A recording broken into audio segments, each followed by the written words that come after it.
Welcome to another episode of the Famsville Pod, a platform where we discuss legal issues relating to the society. I remain your host, Esther Randall. In this episode, we'll be exploring issues relating to labor and employment law. And with me is Amara. Amara, please introduce yourself. I am Barrister Nedolisa, an associate at Famsville Solicitors, Lagos, Nigeria.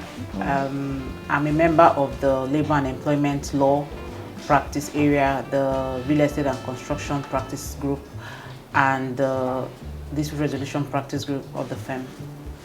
Thank you so much. Welcome to today's episode, and we hope to have a lot of educative and enlightening session with you. Recently, I was opportune to be in a meeting, and one of the issues the employee raised was that there was no contract of employment, and it immediately struck me that is it compulsory I engage someone and there must always be a contract of employment in writing?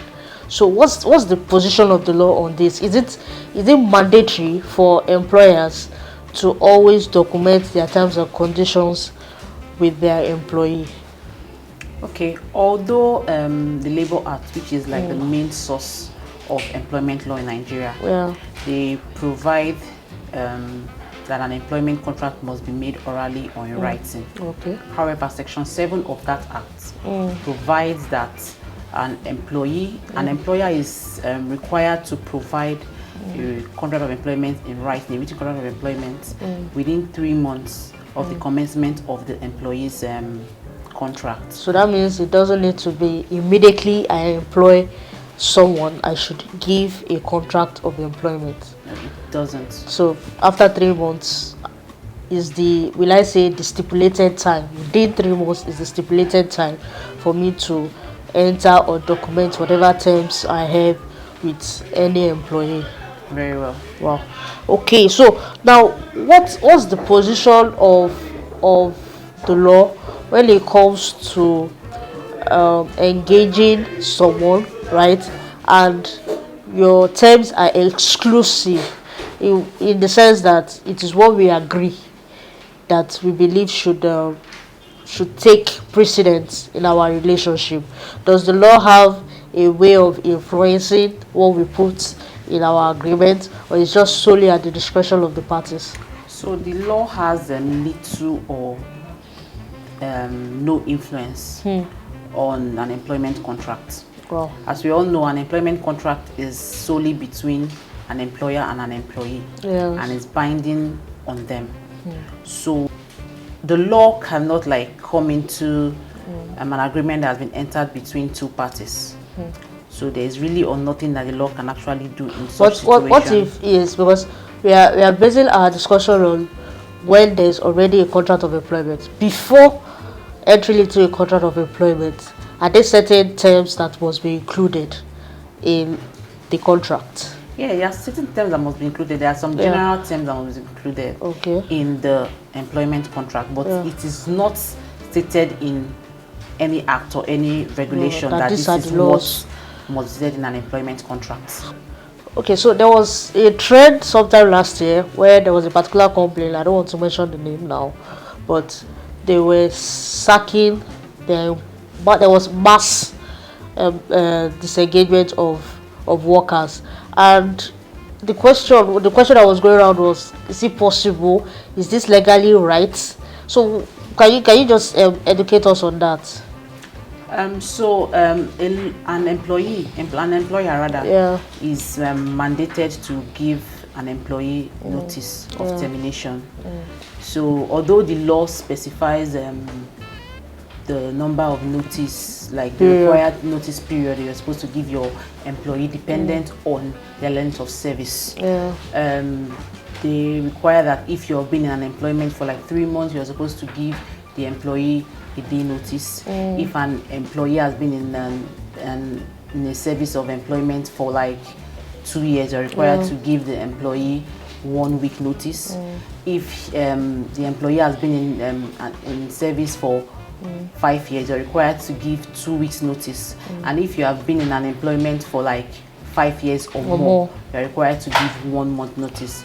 But all of this is still dependent on your contract of employment. Okay, so what you're trying to tell us now is if the contract of employment states otherwise than this notice period stated in the law, so we can actually decide to give ourselves maybe just 24 hours notice, while the law says maybe 3 months notice. Very well. Wow, interesting. So the your employment contract supersedes the law in this situation because it's binding on the law. Just give you a guide to what an employer is supposed to do, but the contract of employment is what binds the employer and the employee. Okay, so what remedies are available to an employee that the employer fails to give the requisite or stipulated notice as agreed in the contract of employment? Yeah, so the major remedy that is available to an employee is to institute an action at the National Industrial Court of Nigeria. That if your employment is terminated and the employer does not follow the due process or give you the normal notice period as specified and stipulated in your contract of employment. So you have the right to bring an action in the National Industrial Court of Nigeria. So I always have an issue with bringing an action because we all know that court cases may take forever. So is there any immediate remedy that can be available to an employee? Because first of all, the employee has not even received, sometimes they terminate the employment without even giving them salaries, and then you engage a lawyer and the lawyer bills you, and then before you even get maybe a relief in court, it also span into some number of years. So is there any immediate remedy that an employee can resort to pending when it goes to court? There's really no immediate remedy.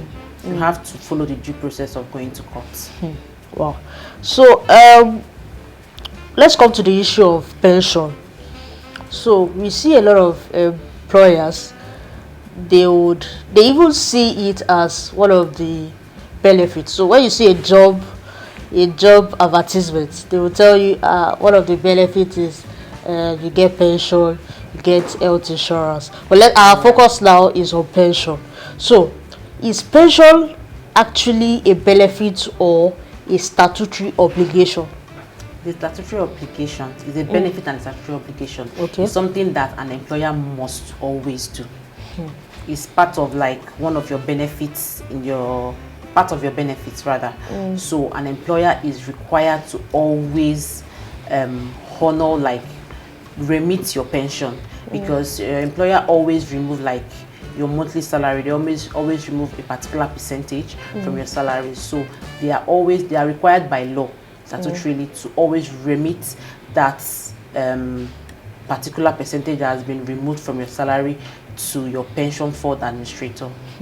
So now when they don't do that, so because I feel there are laws, right, but people don't really know the weight or implication of them failing to do some particular things, especially employees just know, okay, I'm entitled to pension. When they don't pay it, well, so be it. So but the purpose of this episode is to actually educate the general populace on the remedies available to them where their employer fails to remit their pension, because I believe pension is like a savings, and then there's some sort of an investment where there's supposed to be an interest.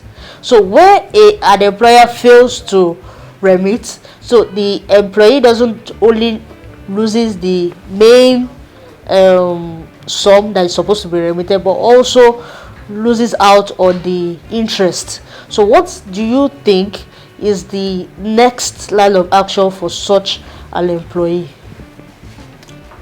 The first remedy for an employee is to request that the money is remitted, because I'm very sure that many employees, let's say many, or is common for an employer to like remove this a particular percentage from your salary every monthly, and they don't remit it to your administrator, to your pension fund administrator. So if an employee discovers that, okay, my employer has been removing my salary, a particular percentage of my salary, and has not been remitting it to this my administrator, so the first option is to actually request that it's being remitted.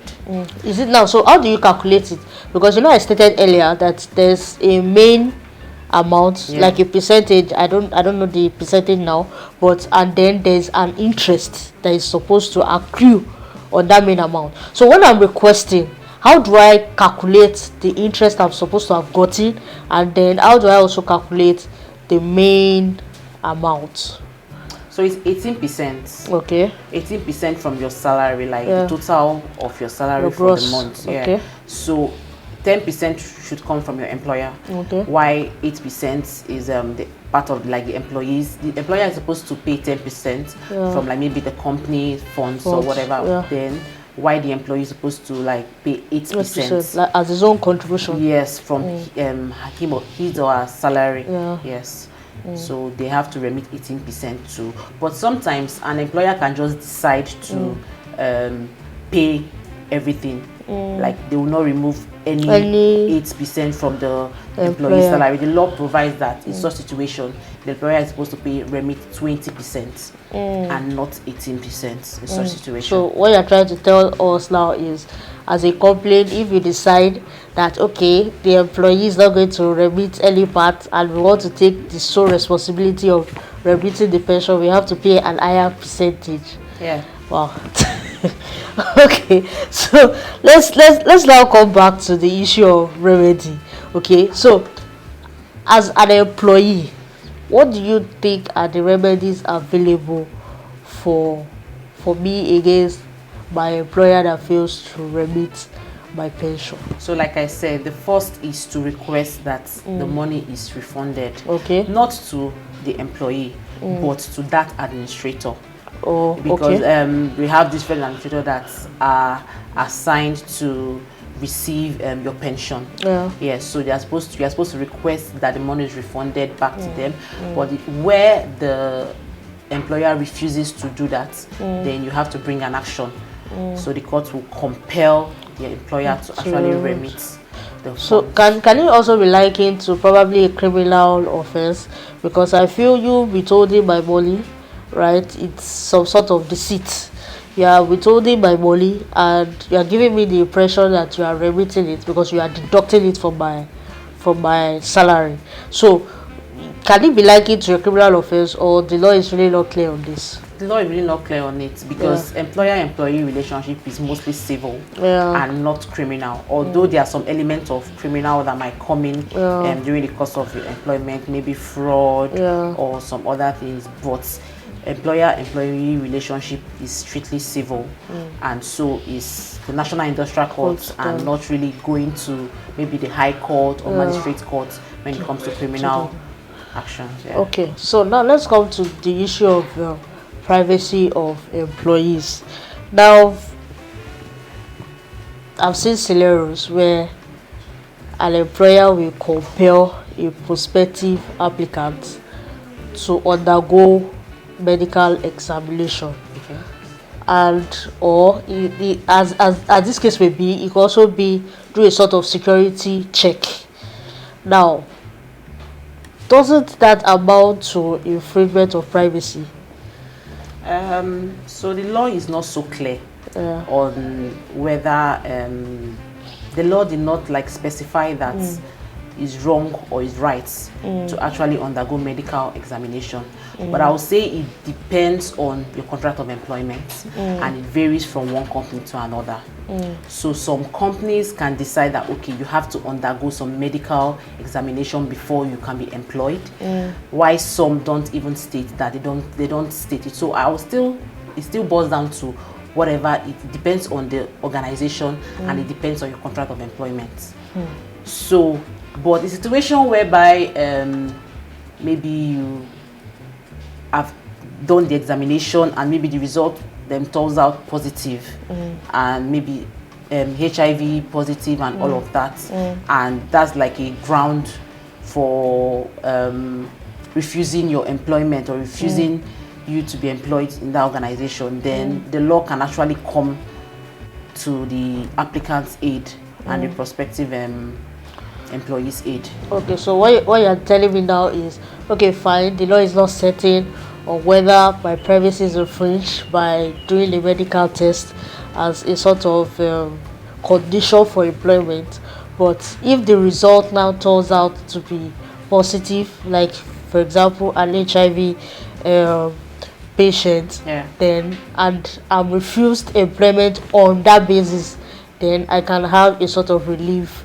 against the employer. Very well. Okay, so now let's now go back to termination, because I see a lot of people use termination and dismissal interchangeably.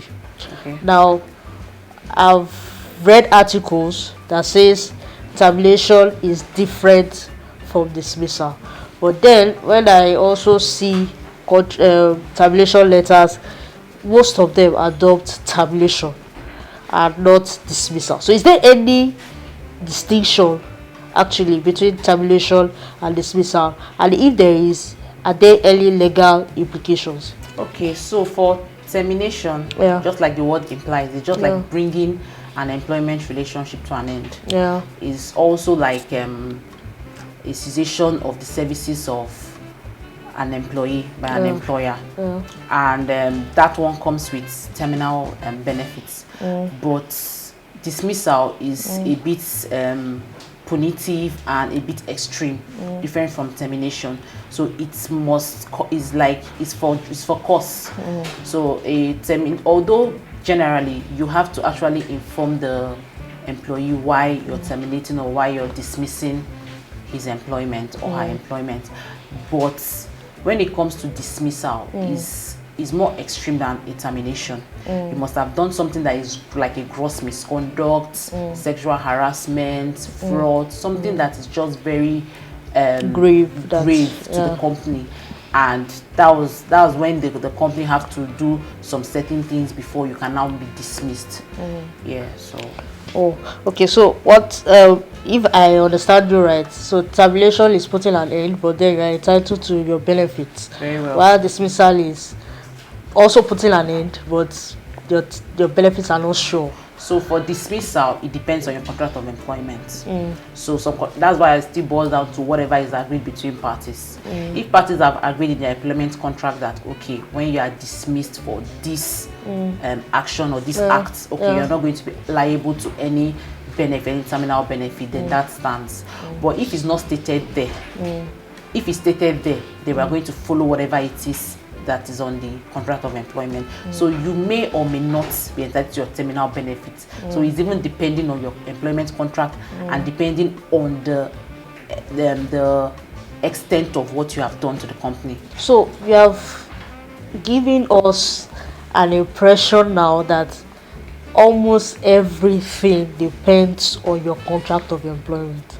So as a layman, when I have a contract of employment with me, what am I supposed to do? So when an applicant is finally employed or given a contract of employment that, okay, we need your services in this organization, and you've been given your employment contract. So the first thing to do is actually to engage a professional, preferably a lawyer, who will look through the terms of employment. So we all know that these terms of employment or contract of employment, they differ from an organization to another. So I don't expect an organization to have the same terms of contract of employment with another. So it's always good to engage a lawyer who will look through the terms and ensure that the terms are in your favor, because most people just go straight to, okay, salary.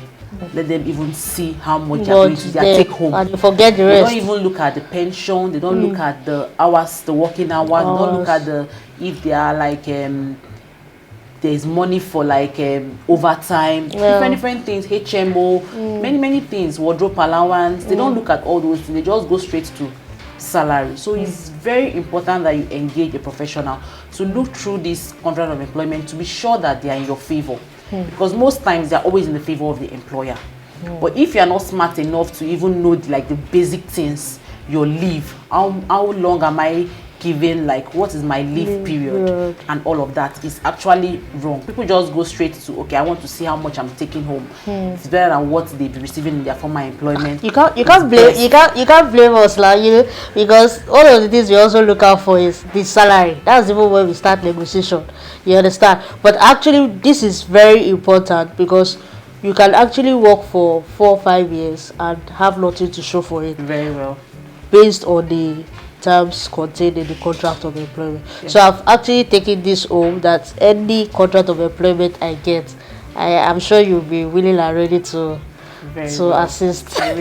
Okay. So now you mentioned something about leave. I actually want us to talk about leave, annual leave. Now, I know it depends on the contract of employment, like you said earlier, but statutorily, is it compulsory for an employer to give an employee annual leave? Very well, it's compulsory. So under the law, you're supposed to give an employee leave. An employee is entitled to leave after the completion of 1 year of service. So from the moment you start your employment to 12 months later, you're required to just work like full time, although the employment is full, but you're required to work without going on break. So once it gets to 1 year, you're entitled to leave and with pay. Yeah. So you can't go on leave without pay. You must go on leave with pay. Yeah. That's under the law. With full pay, right? That's even the law says you go on leave with full pay. Yeah. Now there's an amazing type of leave that I've gotten to want to research on, and that's the paternity leave. So I know it's common for most companies to give maternity leave. Obviously, they can't expect a pregnant woman that just gave birth today to start working tomorrow. But for paternity leave, it's now something I feel, how does it work in an organization? So it's like a new area now. We are used to the maternity leave. A pregnant woman is supposed to be entitled to 6 weeks leave before her due date and after her due date. She can decide to take it after. So it depends on maybe her agreement with her employer. But this paternity leave is like a common, is now new, and I think they are now requesting that okay, they should be entitled to this too. So I think it comes in when their wife put to bed, give birth. So that period of time too. They're entitled to some period of staying at home to also assist the wife taking care. So I think it's now common, and most companies and most organizations, they are now incorporating it in their contract of employment that okay, fathers are also entitled to paternity leave during the period when their wives are also on leave. So it's now a new trend, and it's very valid. Okay. So now we are going to talk about the issue of the possibility of reviewing the contract of employment. So we are both agreed that a contract of employment is very key and important in an employment relationship, and most of us before watching this episode, most of us are just concentrating on the salaries and the package, not necessarily the terms and conditions of the employment. So is there a possibility now that we are enlightened to request for a review of that contract of employment? Yes, you can always walk. It depends on your employer. We have employers that are approachable. You can always walk up to them and tell them that, okay, these are the terms that this doesn't sit well with you. I feel if you have a good relationship with your employer, you can always speak to him about your concerns or her about your concerns. And if you're able to convince your employer that, okay, these are the terms that you want in your employment contract, because I believe that despite the fact that we have like you've signed an employment contract, there are definitely some things, companies grow. and when they grow in resources and all of that, they tend to do more things for the employees. Yeah. So in such a situation now, you can always walk up to your employer, approach them, and convince them that, okay, these are the terms or some things that you will need. Wow. Why do we have to? Sometimes you have to also request that your salaries are increased. So in that situation, you can also chip in okay, some terms that are not in my initial contract, I will need them to be here, and you should be able to convince your employer. And if he sees reasons with you, you can always definitely speak to the management, and their decision will be maybe creating an addendum to your contract of employment. So an addendum is going to state the additional terms that were not in your initial contract of employment. So for what you have said now, because a key word that has been repetitive is if you can convince. So what if you can't convince? What happens? And if you can't convince, there's really nothing, or there's little or nothing that you can actually do, because you actually signed the contract of employment. That's why it's very important, like I said from the onset, engage a lawyer who will look through the terms. During the period before you finally sign your employment contract, you have that window period to look through the terms and come back to your prospective employer that, okay, these terms are not in my employment contract. I wish them to be in the contract of employment. And I think that period you can actually an opportunity to negotiate before you finally sign. So it's situation whereby you are not able to convince your employer. There's really little or nothing that the law can actually do because you've already signed. So the bottom line is engage a lawyer who is going to go through your employment contract and ensure that the terms are to your favor and are beneficial to you. Wow. So, well, she has said it all. So if you have an existing contract of employment and it doesn't favor you, so your only prayer is to be able to convince your employer, and I hope your prayer will be answered. Thank you, Amara, for gracing our episode today. I've learned a lot, and it was really educative, and I'm sure the viewers and listeners have been able to gain one or two things. If you have any questions or comments, you can put it at the comment section, or you can send it to the email scrolling at your screen right now. I remain your host, your ever loyal host, Esther Rando, and I'm looking out for you at the next episode.